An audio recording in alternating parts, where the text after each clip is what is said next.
Okay, welcome to our lesson on work and power. And the cool thing is that work and power is going to be a super fast section in terms of what I have to tell you. So the first thing to understand is the new unit that we're going to be using. Toward the end of the 18th century, we mainly used horses as the main source of energy to drive the pumps that remove water from the mines. So as a result, James Watt, who developed the steam engine, wanted to compare the energy that his steam engine was doing in comparison to our horses. So even though we have much better units now, he developed this concept of horsepower, literally, to compare all engines. And that is also written as HP, not health points, but horsepower. And when we are dealing with horsepower, 1 horsepower is about 746 watts or 0.75 kilowatts, remembering that we have to divide by 1,000 to get to kilos. Now, the formula that we're going to be using is we're going to be using the power formula. And power is defined as the rate of doing work.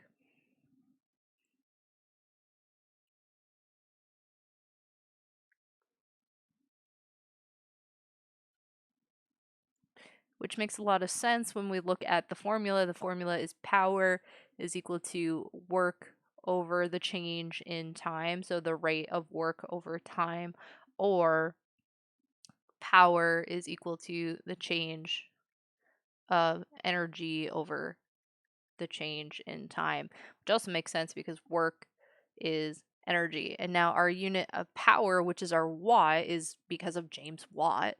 So when we look at this, we have 1 watt, which is equal to 1 joule because work over 1 second.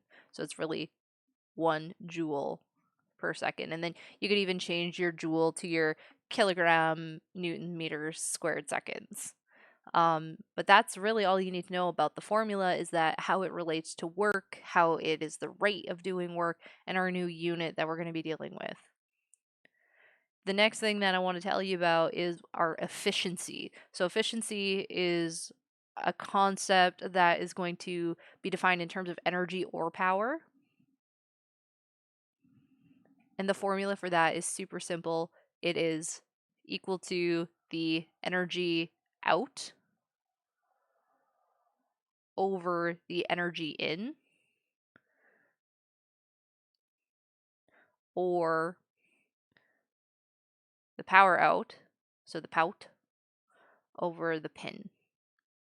And those are subscript. Those are the ways that I remember it. And this is just the way to calculate the efficiency. And we're going to run through an example here because that is how fast this is going to be. It says an elevator and its occupants have a mass of 1,300 kilograms. The elevator and the motor lifts the elevator to the 12th floor, a distance of 40 meters in 75 seconds.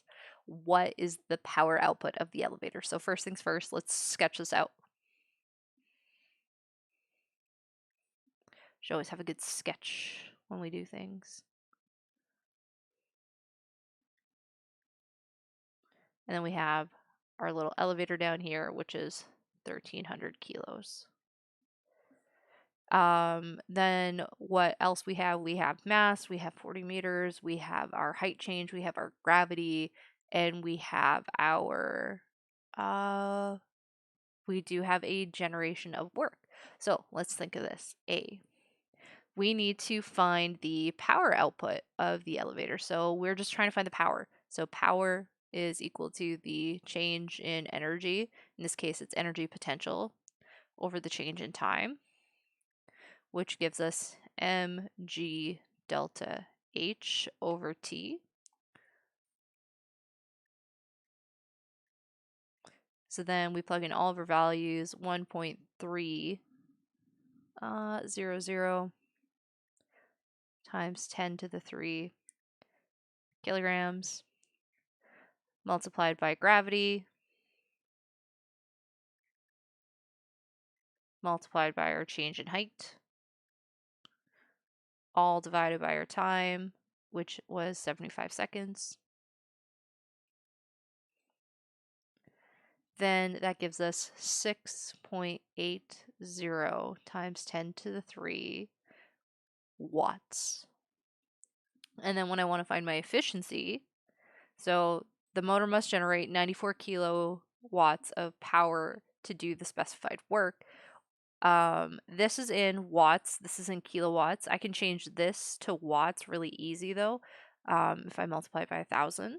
But if I want to keep it in proper sig figs, it's really just going to look like this. All I really did was 1, 2, 3, changed it into 1, 2, 3, yeah, and then kept it in sig fig form. It's kind of wonky, but we'll see it both ways. So if I'm looking for the efficiency, and I'm just going to call it F like that for short, I'm looking for the power out over the power in. So the output of what I'm trying to get here was this. This was the power that I had to use in order to find, and it even says it here, what is the power output of the elevator. So then 6,800 watts, I'm just getting rid of the times 10 to the 3 because it's redundant to me, 9,400 watts, which gives us 3 sig figs. And like that's why you should keep it, is so you can see the sig figs a little bit better, but it works both ways. As long as you know that it should be 3 sig figs, we're kind of golden. And efficiency is 0.724, and then we would multiply this by 100 so that we would get that it's 72.4%. Yeah, and that's really all we're doing for that one. The only other thing that we really need to know, that if something is operating at a constant speed,